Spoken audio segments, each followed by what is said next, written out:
Ya, kita kembali lagi ke dalam rancangan Rampai Pagi untuk mengikuti segmen Astra Wani. Tajuknya apa ni, Is? Ya, kali ini kita bawakan iaitu syair rakis Aha. dan hubungannya dengan sejarah Brunei Darussalam. Ya, dan kita telah pun membawakan narasumber kita secara istimewa ke studio pada hari ini Yang Mulia Profesor Dr. Haji Awang Aspo bin Haji Mail merupakan Profesor Akademi Pengajian Brunei Fakulti Sastra yang juga merupakan ahli jawatan kuasa tinggi Persatuan Astra Wani. Assalamualaikum Tuan. Waalaikumsalam. Apa kabarnya pada hari ini? Sehat ya? Ya, Alhamdulillah. Alhamdulillah. Jadi melihat pada tajuk ini Tuan, syair rakis dan hubungannya dengan sejarah Brunei Darussalam. Mungkin sebagai mukadimahnya Tuan, dapat dikongsikan apa sebenarnya syair rakis ini dan mungkin siapa yang menulisnya? Jadi syair rakis ini sebenarnya adalah satu syair yang dikarang oleh Pangeran Indra Mahkota Muhammad Saleh bin Pangeran Sarmayuda. Ya. Sebenarnya beliau ini adalah keturunan daripada kerabat Raja Brunei yang ada hubungan dengan Sultan Saiful Rizal, Sultan Muhyiddin. Lepas itu dia bersambung kepada Sultan Umar Ali Saifuddin I.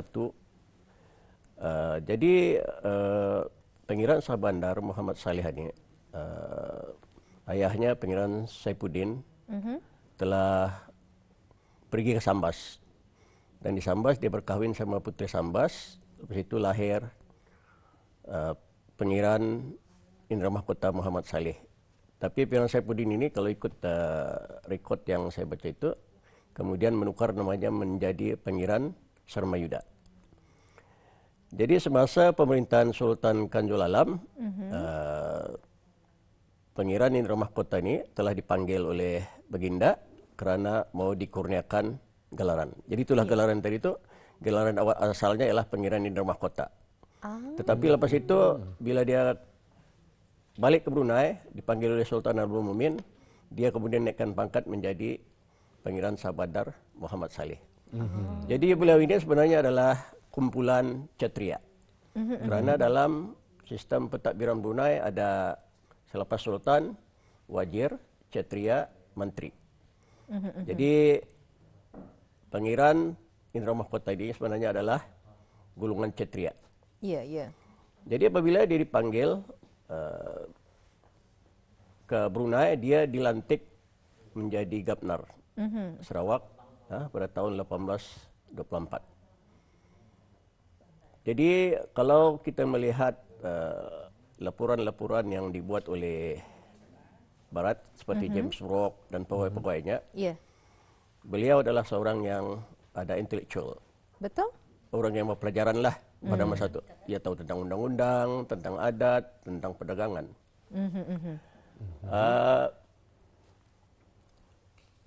Jadi beliau lah yang sebenarnya oleh kerana intelektualnya ini, beliau inilah yang sebenarnya telah berjaya menulis syair rakis. Yang ditulisnya ada yang mengatakan pada tahun 1846, tapi bila saya teliti kemungkinan dia dikarang pada tahun 1847 atau 48 lah macam itu. Sebabnya saya tengok peristiwa-peristiwa itu, banyak peristiwa selepas itu ada disebut dalam syair itu. Jadi itulah sedikit mengenai latar belakang penulis itu. Dan jadi alhamdulillah kita sudah mengetahui Yang Mulia Prof mengenai dengan kita sebelum kita melangkah ke soalan berikutnya kita, kalau Pangeran Shah Bandar itu merupakan nama pena ataupun memang dianugerahkan nama tersebut kepada Yang Amat Mulia? Jadi sedikit kita mengetahui latar belakang. Ya, saya tahu. Dia awalnya dia memang gelarannya ialah Pangeran Muhammad Saleh. Tapi apabila Sultan Kanjul Alam memanggil dia balik ke Brunei, dia disambas. Kemudian dia dianugerahkan Pangeran Indra Mahkota. Pangeran Indra Mahkota. Kerana pada masa itu Sultan Kanjul Alam mau melantik beliau sebagai Gubernur Sarawak. Kerana Sarawak pada masa itu adalah di bawah kuasa Brunei. Tapi kita jangan silap, bukan Sarawak yang ada pada masa ini. tapi sebenarnya Sarawak itu hanyalah satu daerah kecil. Jadi saya dalam kajian itu, saya namakan dia sebagai Sarawak asal, yang hanya di kawasan Kuching, kemudian sungainya lebih kurang dari Kuala itu sampai ke hulunya itu 25 batu. Itu yang sebenarnya dipanggil Sarawak asal.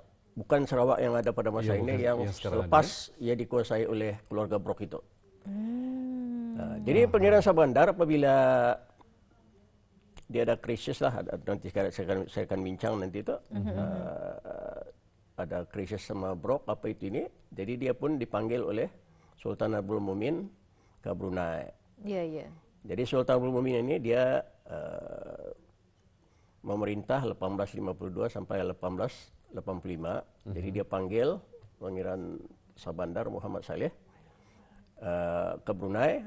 Kemudian dia dilantik menjadi Pangeran Sabandar. Artinya dia punya ranking dalam kedudukan cetrianya itu dia lebih tinggi daripada Pangeran Indra Mahkota. Baik, itu sedikit pengenalan Sabandar kita. Itu adalah salah satu gulungan cetria tertinggi dalam kumpulan pentadbiran Kesultanan Brunei. Baik, alhamdulillah. Terima kasih Prof ya. Baik, sekarang kita kembali kepada mengenai dengan syair ini. Apa tujuan sebetulnya syair yang dikarang dan hubungannya dengan sejarah Brunei ini? Silakan. Jadi kalau kita mengkaji sejarah, biasanya kita akan melihat sumber. Sumber ini maksudnya apa bukti-bukti yang boleh kita dapati, terutama tentang sejarah negara Ketan ini. Biasanya kita kalau buat mengkaji sejarah ini, kita merujuk satu sumber tempatan seperti syair. Kemudian kita akan rujuk juga laporan-laporan yang dibuat oleh pihak British. Kalau yang lebih awal, kita akan melihat laporan-laporan yang ditulis oleh orang-orang Cina yang pernah datang ke Brunei. Jadi balik kepada syair ini, sebenarnya ia adalah salah satu sumber tempatan yang banyak menceritakan tentang hubungannya dengan sejarah Brunei pada abad ke-19. Jadi syair ini adalah satu tulisan yang dianggap oleh ahli-ahli sastra. Ada kawan-kawan saya seperti Profesor Ampuan, dia mengatakan bahawa Pangeran Sabandar Muhammad Saleh ini adalah pencetus kepada perkembangan sastra Brunei. Kerana inilah satu-satunya manuskrip yang ditulis yang banyak daya kreatifnya. Ditulis oleh seorang yang mempunyai intelektual yang tinggi, pandangan yang jauh apabila kita membaca syair ini. Dan ia boleh dikaji. Ada sudah beberapa orang mengkaji tentang syair ini, seperti yang berhormat Tino dan Khatib Haji Badarudin. Dia ada pernah buat kajian awal tentang syair ini. Ada yang melihat dari segi sastranya, dari segi bahasanya. Tetapi hari ini saya akan melihat bagaimana hubungannya dengan sejarah Brunei. Jadi tujuan utama syair ini dikarang ialah saya melihat cuba melontarkan pandangan-pandangan tentang situasi politik Brunei pada masa itu. Selain daripada dia melontarkan rasa sedihnya terhadap peristiwa yang berlaku, kerana pada tahun 1841 dia kan Gubernur Sarawak, dia telah dilucut jawatan oleh Pangeran Bandar Muda Hashim dan diganti oleh James Brok. Jadi dia merasa sedih. Kemudian tahun 1845 dia balik ke Brunei, dan saya melihat tahun 1848 dan 1849 macam itu dia menulis syair ini. Dan tujuan syair itu selain daripada menyatakan tentang kesedihannya, dia juga melihat tentang situasi politik Brunei pada masa itu yang dilihatnya menghadapi cabaran lah, terutama sekali dengan kedatangan kuasa barat, pihak British. Di Sarawak ada James Brok, di Sabah ada Serikat British Bumi Utara. Jadi di dalam itulah dia cuba melontarkan tentang pandangan-pandangannya itu. Kemudian dia juga dalam syair itu kalau kita lihat, selain daripada melihat situasi politik Brunei tentang dirinya, dia saya lihat adalah seorang yang berpandangan jauh bagaimana mau memajukan sebuah negara itu. Kerana disebut dalam itu sebuah negara itu mesti ada sekolah. Betul? Jadi saya pun macam kagumlah bagaimana abad ke-19 dia sudah menyebut sekolah, mesti ada doktor, mesti ada pakar ekonomi, mesti ada pakar undang-undang, dia sebut dalam benda itu. Jadi dia melihat jauh ke depan bahawa perlunya dalam syair itu Brunei ini jauh ke depan untuk melihat, untuk memajukan atau untuk membangun. Itulah saya rasa tujuan utamanya mengapa syair itu ditulis. Okey. Tapi pada ketika itu Tuan, mungkin dapat dikongsikan juga apa sebenarnya pandangan pengarang-pengarang Brunei pada ketika itu? Maksud saya pandangan Syed Rakis. Syed Rakis. Baik, jadi kalau kita lihat dalam syair itu, satu yang saya lihat sebelum kita melihat situasi sebenarnya tentang politik itu, dia memberikan nasihat kepada atau pandangan kepada Sultan lah, supaya pemerintahan itu teratur, mesti selalu bermesyuarat dengan wazir dan ksatria. Kemudian kitanya mestilah mempunyai hakim yang adil. Negara juga ya mesti mempunyai rakyat yang taat. Jadi ini semua sekali kalau kita lihat adalah satu pemikiran bagaimana mengangkat Brunei pada masa itu menjadi sebuah negara yang maju. Kalau kita balik kepada situasi masa itu, apabila British datang ke Brunei yang dimulai oleh James Brooke tadi, dia melihat bahawa persahabatan Brunei dengan British itu Brunei mesti bijak menangani bagaimana untuk mengendalikan hubungan itu. Itu yang saya lihat salah satulah nasihat penting yang diberikan oleh Pimpinan Shah Bandar Muhammad Saleh dalam syairnya itu. Dan Prof, ya, kita ingin mengetahui juga ya, kita ini sudah semakin jauh ya, untuk mengetahui dan menggali lagi ilmu. Sejauh manakah pandangan dan juga ramalan pengarang syair ini menjadi kenyataan dalam sejarah Brunei pada abad yang ke-19? Ya. Baik, jadi kalau kita lihat apa yang diramal, apa yang dilihat oleh Pangeran Shah Bandar Muhammad Saleh pada masa itu telah menjadi kenyataan. Kalau kita lihat, dia mengatakan bahawa pada masa itu Brunei ini sudah semakin kecil. Mula-mula kalau kita lihat ada satu petikan syair itu, Pulau Labuan diminta segera akan jalan tiang bendera. Di sana tempat berkira-kira dari Sarawak ke Singapura. Maksudnya British mau mendapatkan Pulau Labuan itu, tapi katanya kalau sudah dapat Pulau Labuan itu, Brunei harus berhati-hati. Ada lagi satu di sambungan sana, dagang tercengang mendengar titah, hati di dalam sangat gelabah. Labuan itu bukannya mudah, alamat negeri di bawah perintah. Wow. Seronok ya. Jadi itu yang dilihat oleh Pangeran Shah Bandar Muhammad Saleh. Jadi orang ini melihat jauh ke depan. Artinya dia bukan melarang Brunei untuk mengadakan hubungan dengan British yang pada masa itu adalah sebuah kuasa besar yang kuat, yang juga kita perlu juga dengan perdagangan ekonomi, tetapi katanya kita harus berhati-hati karena orang-orang British yang datang ke alam Melayu ini, mereka ini memang sudah tamadunnya tinggi. Itu harus kita akui berbanding dengan negara-negara yang ada di alam Melayu, termasuk negara kita. Jadi orang kadang-kadang tanya saya, kenapa James Brooke mampu menguasai Sarawak, sedangkan dia hanya seorang bersifat swasta. Tetapi kata saya, kalau kita melihat James Brooke itu dia mampu menguasai itu karena dia tamadunnya itu tinggi. Cara dia berpikir, cara dia menguasai tenaga manusia, itulah makanya dia berjaya perlahan menguasai Sarawak itu dari sebuah demi sebuah. Jadi mula-mula James Brooke, tapi lepas itu diganti oleh anak buahnya itu, Charles Brooke, itulah yang menguasai sampai Kalimbang pada masa itu. Jadi kalau kita ni menyentuh saja ni Tuan, berkenaan dengan syair Rakis Ani sendiri, ianya orang kita ni mungkin jarang didengar oleh generasi pada kita ini. Kerana itulah tadi saya ada beritahu anda tahu saya sendiri tahu syair Rakis Ani. Jadi dijadikan soalan, syair Rakis Ani masih kena relevan pada zaman tahun 2022 ni, dan bukan saja kita ni ingin menyentuh mengenai dengan zaman ketika ini. Adakah ianya berguna dan relevan untuk masa hadapan pula? Bagaimana ni Tuan?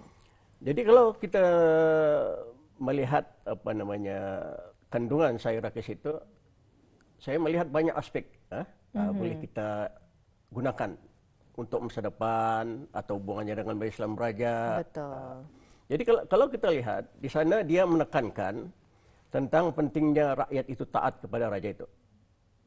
Kerananya salah satu apabila rakyat taat maka negara itu akan aman dan makmur. Itu memang suatu yang tidak boleh dinafikan.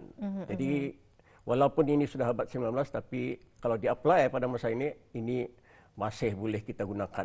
Ketaatan rakyat kepada raja, kepada pemerintah itu adalah satu perkara yang penting. Bila rakyat taat kepada raja, negara aman, baru boleh kita mengadakan berbagai pembangunan. Jadi kita boleh mengambil contoh kepada negara-negara yang mengalami masalah kerana kuasa pemerintahannya tidak kuat. Jadi ini yang saya rasa masih lagi relevan kita lihat untuk kita di negara Brunei Darussalam melalui syair itu. Kemudian lepas itu dia juga melihat tadi saya sebut tadi ada sekolah, mencadangkan sekolah.